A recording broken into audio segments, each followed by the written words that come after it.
Recognizing the good gentleman from Baltimore City. Permission to use a former delegate's name. Permission granted. Thank you, Madam Speaker. My first speaker is with us today, Ben Cardin.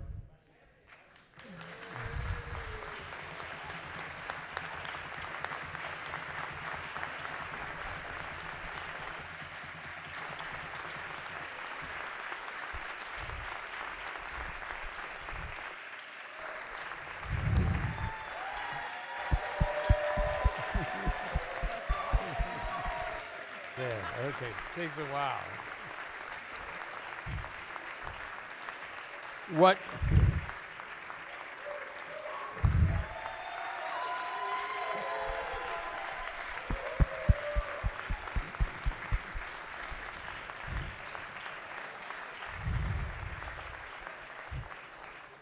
What we take for granted in terms of the way this House runs and how it operates were reforms that Ben Cardin instituted: courtesy deadlines, legislative ethics, open meetings, recorded committee votes.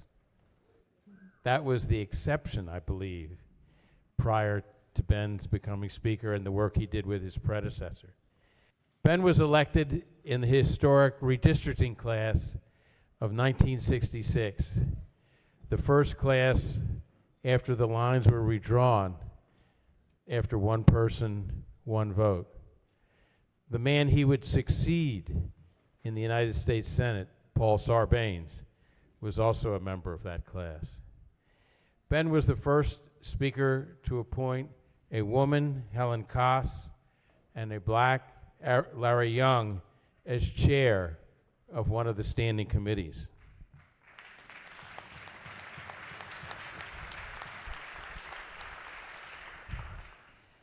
He established the Spending Affordability Committee as a compromise. He was instrumental in the creation of the all-payer system.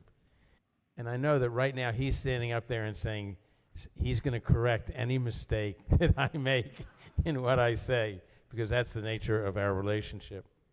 One of Ben's leaders, when I asked for his or her, two people asked for their thoughts, said, Ben governed by consensus when that was possible, and when that was not possible, without rancor. I would only add to that by saying that we were in the same district, then the 42nd District, Ben, Jim Campbell, and myself. And when we appeared at a community meeting, Jim and I never worried that there would be no one among us who would know the answer to any question that a constituent might raise, because Ben would always know the answer. And what he has done for this House lives on through every subsequent speaker. Ben, thank you.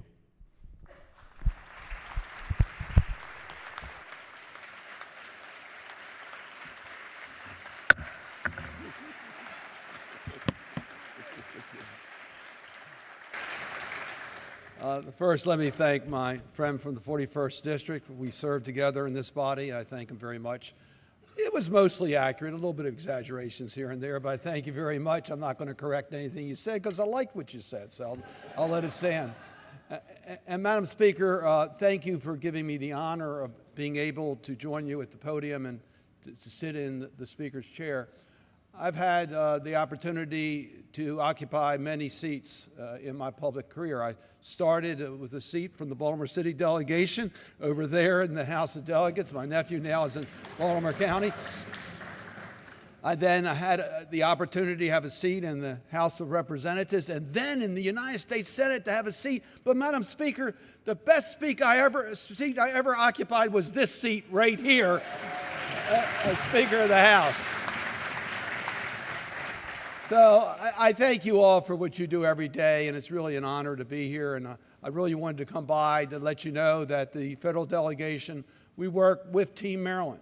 We work with you, we work with the governor, we work with the county execs and the municipal leaders. We work even with your colleagues in the United States, in the state Senate here. We every once in a while. So we work with all I think our relationship may be about as good as your relationship with them. So, but we've been able to get a lot of good things done. And I think that's really been the success of Team Maryland.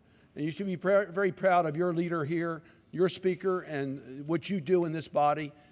But it's led to decisions like the FBI coming to Prince George's County, Maryland.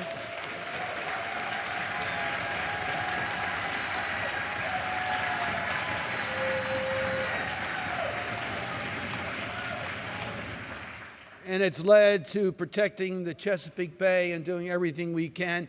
Fighting an administration, the previous administration that wanted to end that program, we have been able to expand that program. I had a chance to meet virtually with the Eastern Shore delegation this morning to talk about what we're doing with the catfish. We recognize the challenges we have in the Bay, and Team Maryland is working to make that change.